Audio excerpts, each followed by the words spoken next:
What's going on, guys? What's cracking? So today is a new light day. You know how picky I am about lights. The last video I saw I was going to do it, but then we had fuel issues and all this other stuff. And there's also this. My wife's out here sitting on her phone doing nothing per usual. She's like, I'm bored. It's hot as shit out right now. It's very hot. It's warm. Pool. We need a pool. We're poor people. We need a pool. But anyways, guys, today is LED light day. These new ones too are black, which I like, and this is one of the big reasons. It has those ZES chip LED lights in them. This is from JDM A Star. I'll list all their stuff down below. Big thank you to them for sending me these today. You guys know I go through LED lights like crazy, not because they blow out, but for the fact that I'm always trying something new. Seeing at night is a big deal for me. I struggle seeing, even with now getting glasses finally. I really struggle with seeing at night, so I'm hoping this makes it a little bit better. So what we're going to do here is we're going to do a comparison even during the daylight here. You can see I have these old aux beams in here, which have been great, but it's time to upgrade. So what we're going to do is turn, come on, pull out. There we go. There's one. Pull it up and get the second one here.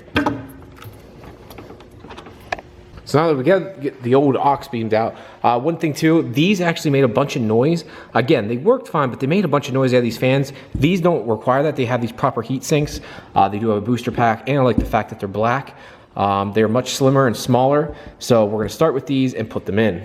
So these are super easy to install, so let's take one of these out here. I already installed the one, but you see it comes together as a pack. Set this down gently here. We go do the high beam, which is in here. Sorry, it's getting black in there, guys. It's just a really tight area. So for the Supra, it's super easy to install these now. I'm gonna tuck these away then, but you got these two packs here, which helps keep these bright. And that noise you're hearing is from my aux beam. That's why I hate those fans. Listen. Yeah, making a ton of noise. Meanwhile, these don't have that. They just have regular heat sinks, so it makes it easy. So all you gotta do is take this. I'm gonna probably use double-sided tape and then push them down underneath.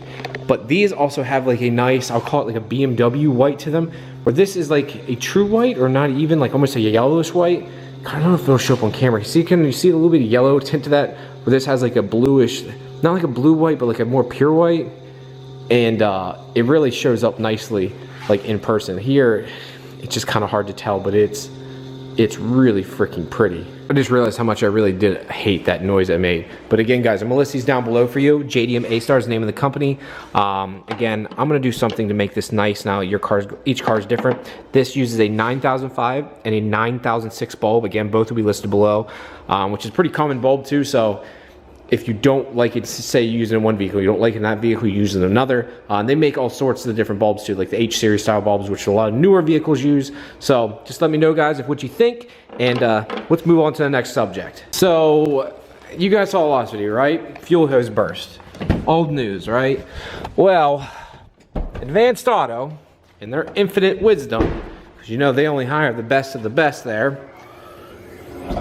sold me fuel line that they said was submersible, and it's not. Looked up the part number today, and it's first off, it's a low pressure line, max 50 PSI. My base pressure is 55 PSI. The reason it's so high, because I'm using one pump and I'm using smaller injectors, so I'm making up for the 85 problems I'm having.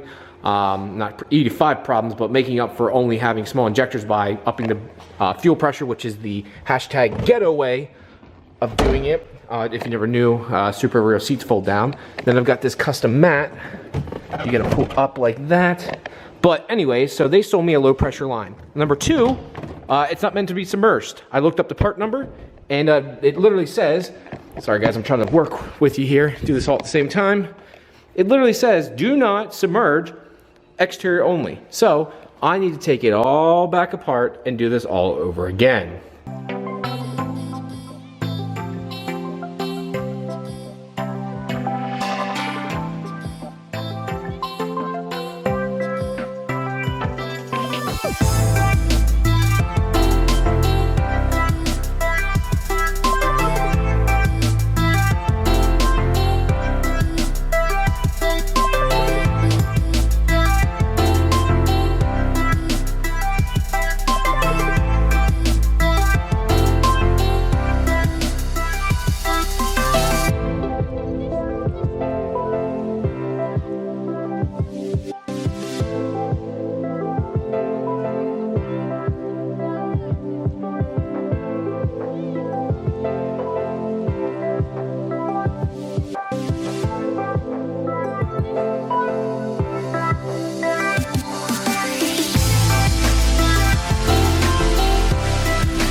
All right, guys, one thing I want to talk about real quick is this Lyle tool that I just used to remove this plastic ring. I also, last time I made the previous video, when I did that, this is a brand new ring. You can still buy these at Toyota.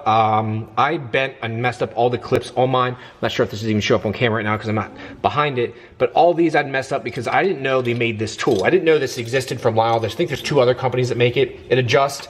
The way it works is, it slides down in between that, like so, sits like that. You tighten these down and it holds it tight, and then you put a ratchet on the top, uses a 14mm, and it spins off. It also helps tighten it down, which I always had issues getting it off and on. I actually absolutely hated doing this. I still hate how you have to try and get this to seat on the plastic tank. I don't think it's the easiest or best design, but it is much better the way it has it set up right now. So next thing I gotta do is take the pump out and take a look at my fuel line. Wow, you can see how much it has swelled up. That is insane. You can tell it is not designed to be inside this tank.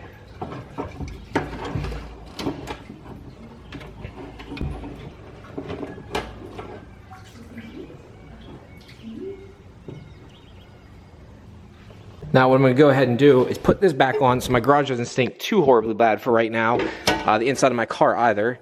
So if I get this on, come on. I think it goes on a certain way, to be honest. I can't remember. Oh, probably help if I put that fuel hose back inside. There we go. And let's do that. There we go. Sit it down like that for right now. Take my phone out. Gotta have that. But plastic ring, buy one of these. Keep it like that for right now and try to keep some of the fuel smell down from in and outside of the car. And then on top of it, I wanted this out because tomorrow I'm going to remove this. But now look at this, guys. This hose was, look how squishy it is. Like, yeah, that, oh my God, it's like, you can see how much it blew up here. I mean, look, that was tightened down to be the same size. Like this just, it's absorbed all that fuel and it's trash. It's completely useless. Now I just ordered a Gates. I want to say it's 3010R. I think that's what it's called. I'll list it down below again. Which is rated for in-tank, which is rated for E85, the works, right? So, and you want to always keep this hose as short as you possibly can. Anything that's a hard line, the better. So, I mean, this is probably a 2.5 inch long, maybe 3 inch long total hose. I also am getting rid of these hose clamps here, and I ordered proper fuel clamps, which they aren't serrated, so it won't puncture it like this. Has a rounded off edge, because this creates a weak point here too. I don't want another time that I have to do this. It sucks. Eventually I'm going to go to the radium in-tank because I need to go to double pumps because right now, like I said, I'm making up only having small injectors and only have one 450 raw barrel pump. I need to change that out so I can go a little bit more aggressive and not have to worry about everything.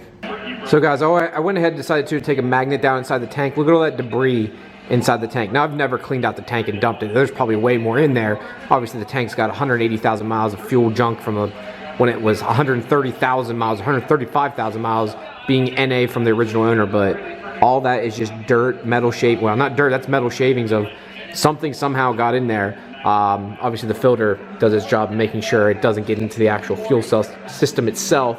But yeah, that's crazy to think that was just sitting in the tank. So that's why you need to have those filters. Makes a big difference. All right, guys, so my hose and my clamps came in. So here's the hose I'm going to be using, guys. It's a Gates hose. There's the part number. It is 5/16 hose, and as you can see right now, it's submersible. And I went ahead and ordered these clamps here too, which was using a regular worm style, which actually have been fine, but I wasn't sure if that actually was part of the reason why this burst. But I want to show you guys a couple things just beside the clamps here. One, it uses a nice hex style head, so it's easier, and it has a slit in it too if you want to use a screwdriver, whichever works best for you. But when it comes down the hose here, I wanted to show you some difference. So here's my original one, which you can see if I try to squeeze it, it's really stiff. Where this is the one I got from Advanced Auto. It's squishy and I can really bend it. Like this, I can't even, not short, so it makes it harder, but it's giving me a lot of fight. Now this should be the same way. So I'm just testing out here, but I mean, if you squeeze this, it's the same way. Like, it's really, really tough. Like, it's this stuff that's not submergible is like just this soft rubbery material. So this is rubber too, it's just different. Now getting it on is a lot harder because it is stiff. So I'm gonna have to take some time here, get this on, and then cut it to length, which I'm gonna change things up a little bit, might make this slightly longer this time around, but I'll show you guys when it's done. All right guys, so I've got everything clamped down. I've got my one clamp I use here at the bottom that holds the fuel pump on, like so. Then we've got the hose, which you can see how short it is. It doesn't take much to connect it. I did cut this down because this originally came down and kind of curved up this way. Added a kink. I made this as straight as I possibly could this time around. So now it is good to go, and I've got my new clamps on it. I wanted to show you guys this. You guys can see the serration right here. That's the problem I didn't want to get, and you can see it's cutting into it here, and I'm curious if this started, you can see the blowout starts right by that line. I'm curious if my old clamp started it, where this has like a rounded edge on it. If you guys, it's hard to see. See how it almost knurls up on the side, so it doesn't cut into the hose. I do like that about it. It's a nice little feature, and hopefully it keeps it from bursting again. But let's put this back in the tank and start her back up. All right guys, all buttoned up. I've got clips back in. I've got my wire that comes out through here. If you guys are wondering, there's two wires inside of here that come up. The red one is for the other second pump, and I only have this one gray wire because, well, I only have one pump running. That's my main feed. That is my charcoal canister again, and that is your return line. I went ahead and put two of these clamps on here. This one is technically a little too small, but it clamped down just tight enough for this to work. It won't, I can't even pull it off, so could have replaced this one too, but I feel like trying to get that off. So all we gotta do now is put on my Wade Fab cover, which if you guys don't know who makes this, Wade Hill out of Texas. He works for T1 Race Development, actually makes these for us. I believe he was the first one to do it. Now there's a couple copycats of it, which I guess there's nothing wrong with that. But try to support the original. It's nice to give you extra room, especially when you go to different AN fittings or any clamps. Plus I like the fact it's aluminum, no static and stuff. It doesn't conduct electricity, I believe, right? Maybe, I can't remember. I might be a complete idiot. I know it's not magnetized because it's aluminum, but yeah, so it should be better. So sweet. I'm just rambling on at this point, and let's finish this up. All right, now that that's all done, let's try starting it back up. Make sure we have fuel pressure and all that good jazz. Check the old BTA gauge here. BTI gauge, I should say. Should have already shown fuel pressure. Where's fuel pressure screen? Oh, sorry guys, it's trying to, LED lights does not help. It only hit 17 PSI. Interesting. Off, on, there it goes, 57. There we go. Base pressure is 55, so it just spiked a little bit, but should start right up. There we go. Good to go, guys. And on that note, guys, yeah, thank you very much for tuning in today. Do me a big favor, go down below, Facebook, Instagram, the website, new hats, shirts, keychains. I'm trying to offload all my inventory, guys. I want to start fresh this time around. Thank you guys very much, and I'll talk to you later. Peace!